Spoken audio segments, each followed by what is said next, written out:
मामाची पालखी आपल्या आंधरसूल गाव ह्या गावामध्ये पालखी नंबर 2 या बाळूमामाचा हा मुख्य प्राण्यांचा दिंडी सोहळा आपल्या गावात आला असून खरंच या बाळूमामाची आता त्या मामांनी सांगितलं काय मेंढी माऊलीची खरंच सेवा करा।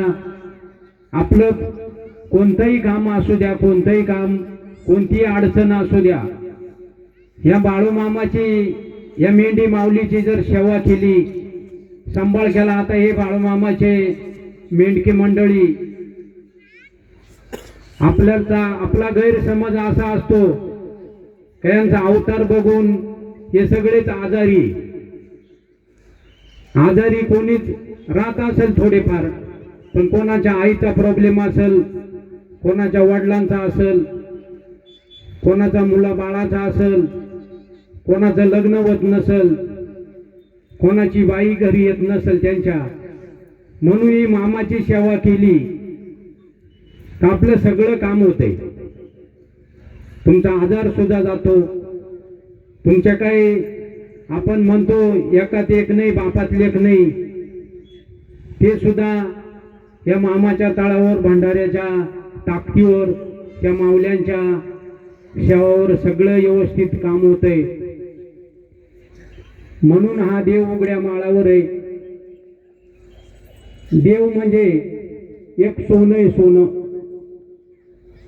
आता आपण म्हणतो सोनं एकच आहे, पण त्याच्या घडणी अलग आहे। आता या स्त्रियांच्या कोणाच्या गळ्यात आहे, कोणाच्या हातात आहे, कोणाच्या पायात आहे, असं त्याचं सोनं एकच आहे, घडणी अलग आहे। फक्त या बाळूमामा या भगवंताची जी मेंढी माऊली आहे तिच्या जीवावर हा देव अर्जंट पावतो। जर या मेंढ्या माऊल्याच नसत्या आपण म्हणलो होतो का चला बाळूमामाला बघायला, बाळूमामाला बघायला म्हणजे बाळूमामा लई भरपूर आहे असे बाळूमामा।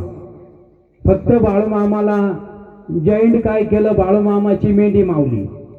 कोणी म्हणतंय चला बाळूमामाचे मेंढर आले, चला बाळूमामाच्या मेंढ्यांचं दर्शन घेऊ।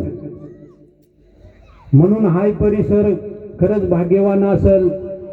आमच्या परिसरामध्ये या बाळूमामाचा दर्शन तर नाहीच नाही, पण मेंढी माऊली सुद्धा नाही।